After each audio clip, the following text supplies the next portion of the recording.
ತಾಯಿ, ನಾನು ಇಲ್ಲಿರೋ ಪರಿಸ್ಥಿತಿ ನೋಡಿ ಹೇಳ್ತಾ ಇದ್ದೀನಿ. ನಾನು ಬೆಂಗಳೂರಲ್ಲಿ ಕೂತ್ಕೊಂಡು ನಿಮ್ಗೆ ಫೋನಲ್ಲಿ ಮಾತಾಡ್ತಾ ಇಲ್ಲ, ವಿಸಿಯಲ್ಲಿ ಮಾತಾಡ್ತಾ ಇಲ್ಲ, ಗ್ರೌಂಡ್ ಅಲ್ಲಿ ಇರೋ ಪರಿಸ್ಥಿತಿ ಮಾತಾಡ್ತಾ ಇದ್ದೀನಿ.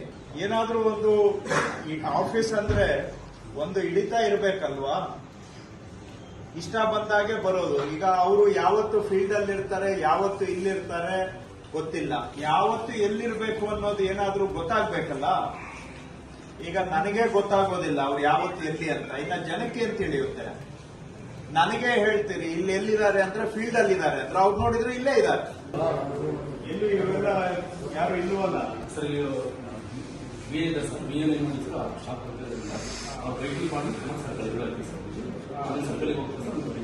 The Revenue Minister of Karnataka, Krishna Byre Gowda, conducted a surprise visit to the Vijayanagar Kudligi Taluk office, where he took Tehsildar Mrs. Renukamma to task. During his visit, the minister scrutinized attendance records and questioned the absence of officials.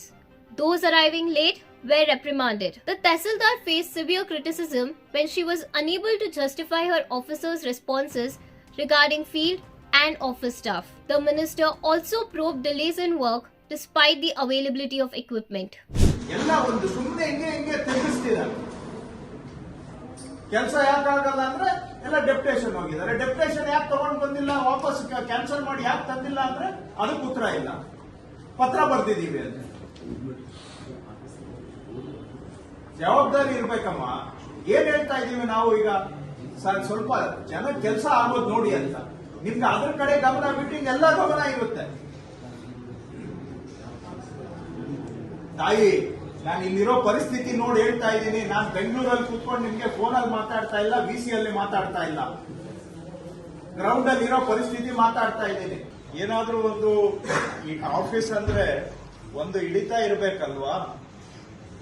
ಇಷ್ಟ ಬಂದಾಗೆ ಬರೋದು. ಈಗ ಅವರು ಯಾವತ್ತು field ಅಲ್ಲಿ ಇರ್ತಾರೆ, ಯಾವತ್ತು ಇಲ್ಲಿರ್ತಾರೆ ಗೊತ್ತಿಲ್ಲ. ಫೀಲ್ಡ್ಗೆ ಹೋದ್ರೆ ಇಲ್ಲಿದ್ದಾರೆ ಅಂತ ಹೇಳ್ತಾರೆ, ಇಲ್ಲಿ ಕೇಳಿದ್ರೆ ಅವರು ಇಲ್ಲ ಫೀಲ್ಡ್ ಅಲ್ಲಿ ಇದ್ದಾರೆ ಅಂತ ಹೇಳ್ತಾರೆ. ಏನ್ ಅದಕ್ಕೆ ಏನ್ ಗವರ್ಮೆಂಟ್ ಅಲ್ಲಿ ವರ್ಕ್ ಅಲೋಕೇಶನ್ ಯಾವ ದಿನ ಎಲ್ಲಿ ಅಂತ ಹಾಕ್ಬೇಕು ಅನ್ನೋದು ಏನ್ ಮಾಹಿತಿ ಇರೋದಿಲ್ವಾ?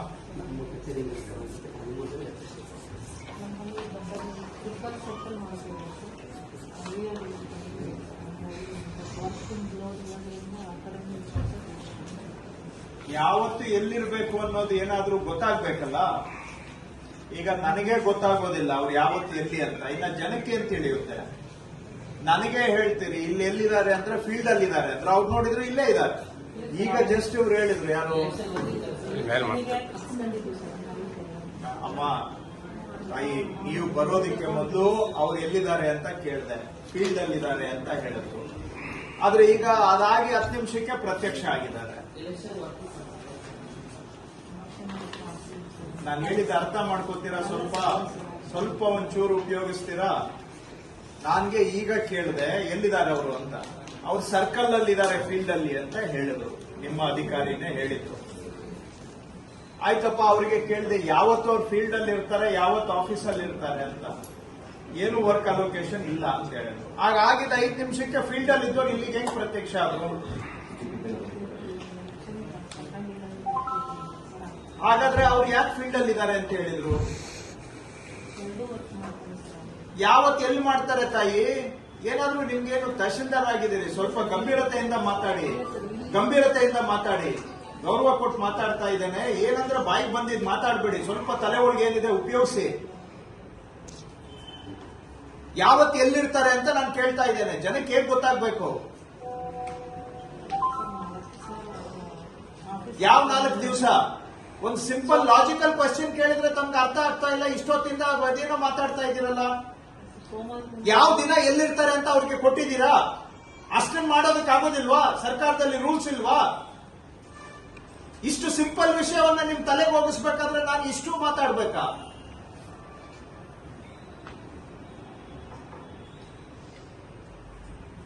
ಯಾವ ದಿನ ಎಲ್ಲಿರ್ಬೇಕು ಅನ್ನೋದು ಆಗ್ಬೇಕು ಅಂತ ಇದೆ ತಾನೇ ಸರ್ಕಾರದಲ್ಲಿ. ಹಾಕಿದ್ದೀರಾ?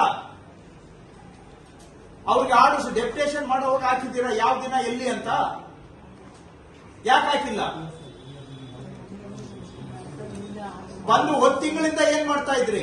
ಹಿಂದೆ ಆಗಿದ್ರೆ ಇವತ್ತು ಯಾರಿಗೆ ಎಲ್ಲಿ ವರ್ಕ್ ಅಲೋಕೇಶನ್ ಇರಬೇಕು, ಯಾರು ಯಾವ ಟೈಮ್ಗೆ ಜನಕ್ಕೆ ಸಿಕ್ಕಬೇಕು, ಏನೊಂದು ಪ್ರೊಸೀಜರ್ ಇಲ್ವಾ ಸರ್ಕಾರದಲ್ಲಿ? ಬಂದು 1 ತಿಂಗಳಿಂದ ನೀವು ಪ್ರೊಸೀಜರ್ ಫಾಲೋ ಮಾಡ್ಲಿಕ್ಕೆ ಏನಾಗಿತ್ತು? ನೆಪ ಹೇಳ್ತಾ ಇದ್ದೀರಿ ಆಗ್ಲಿಂದ. ಹೇಳಿದ ವಿಷಯ ಏನು ಅನ್ನೋದು ಅರ್ಥ ಮಾಡ್ಕೊಂಡು ಅಟ್ಲೀಸ್ಟ್ ಇಲ್ಲ ಪರಿಹಾರ ಕ್ರಮ ಮಾಡೋಣ ಅನ್ನೋ ಯೋಚನೆ ಇಲ್ಲ ನಿಮ್ಗೆ. ಸುಮ್ನೆ ವಿತಂಡವಾದ ಮಾಡ್ತಾ ಇದ್ದೀರಾ. ಹೇಳಿದ್ದನ್ನು ಅರ್ಥ ಮಾಡ್ಕೊಂಡು ಮಾಡಿಲ್ಲ, ಇನ್ಮೇಲೆ ಮಾಡ್ತೀವಿ ಇಮಿಡಿಯೇಟ್ ಆಗಿ ಯಾರಿಗೆ ಎಲ್ಲಿ ಅಂತ ವರ್ಕ್ ಆಗ್ತೀವಿ ಅಂತ ಹೇಳೋದ್ ಬಿಟ್ಟು ಏನೇನೋ ಹೇಳ್ತಾ ಇದ್ದೀರಾ. ನಾನು ಹೇಳೋ ವಿಷಯನೇ ನಿಮ್ ತಲೆಗೆ ಹೋಗ್ತಾ ಇಲ್ಲ.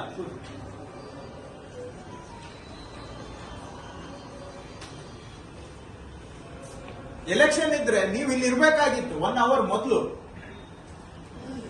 ಅಂತ. ಅದು ನಾವು ಬಂದ್ಮೇಲೆ ಬಂದಿದ್ದೀರಾ. ಅರ್ಧ ಜನ ಸ್ಟಾಫ್ ಬಂದಿಲ್ಲ ಇನ್ನು.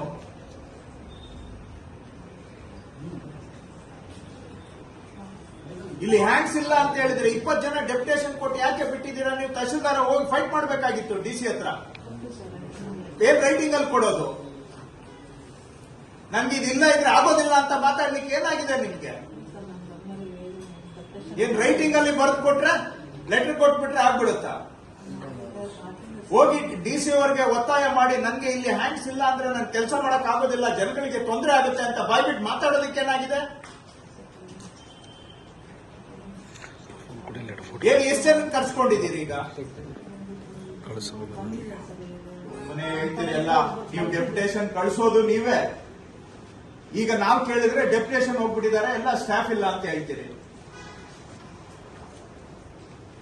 ಡೆಪ್ಯುಟೇಷನ್ ಕೊಟ್ಟಿದ್ದನ್ನ ನಂಗೆ ಅವಶ್ಯಕತೆ ಇದೆ, ಕಡ್ಡಾಯವಾಗಿ ಕ್ಯಾನ್ಸಲ್ ಮಾಡಬೇಕು ಅಂತ ಹೇಳಿ ಮಾಡಿಸೋದಕ್ಕಾಗೋದಿಲ್ವಾ ನಿಮ್ಗೆ? ಏನ್ ಮಾಡಿಸ್ತಾ ಇದ್ದೀರಾ? 20 ಜನ ಡೆಪ್ಯುಟೇಷನ್ ಹೋಗಿದ್ದಾರೆ ಅಂತ ನಿಮ್ಮವ್ರು ಹೇಳ್ತಾ ಇದ್ದಾರೆ. ಏನ್ ಬಿಟ್ಕೊಂಡು ಯಾಕಿದ್ದೀರಿ 20 ಜನನ್ನ? MLA ಅವರು ನಂಗೆ ಮಾತಾಡಿದ್ದಾರೆ, ಅದ್ ಬೇರೆ ವಿಚಾರಮ್ಮ. ನೀವು ಅಫಿಷಿಯಲ್ ಆಗಿ ಒಬ್ಬ ತಹಶೀಲ್ದಾರ್ ಆಗಿ ಡಿಸಿ ಹತ್ರ ಕೂತ್ಕೊಂಡು ನನ್ಗೆ ಇಷ್ಟು ಜನ ಬೇಕೇ ಬೇಕು ಅಂತ ನೀವು ಗಲಾಟೆ ಮಾಡಿ ತರ್ಲಿಕ್ಕೆ ಆಗೋದಿಲ್ಲ, ಇಲ್ಲಾಂದ್ರೆ ನಾನು ಕೆಲಸ ಮಾಡಕ್ ಆಗೋದಿಲ್ಲ. ಅದು ಒಂದು ಬಡವರಿರೋ ಕ್ಷೇತ್ರ ಇದು.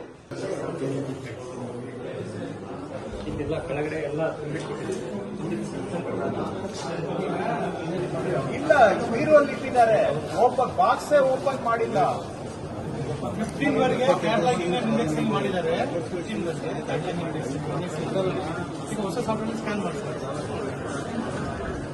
ಸರಿ, ಸ್ಕ್ಯಾನರ್ ತೆಗಿಬೇಕಲ್ಲ, ಇವರು ತೆಗೆದೇ ಇಲ್ಲ.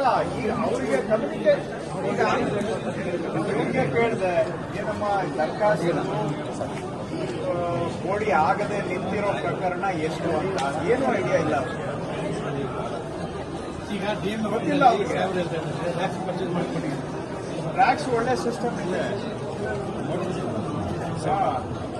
ಇಲ್ಲ ಇಲ್ಲ, ಮೇಲೆ ಅದು ಇನ್ನೂ ಪರ್ಚೇಸ್ ಮಾಡಿಕೊಟ್ರೆ ಅವ್ರಿಗೆ ಎಲ್ಲ ಸೆಟ್ ಮಾಡ್ತೀವಿ ಅಂತ ಎಲ್ಲ ತಾಲೂಕು ರೆಕಾರ್ಡ್ ಈ ತರ ಮಾಡಿಸ್ತಾರೆ.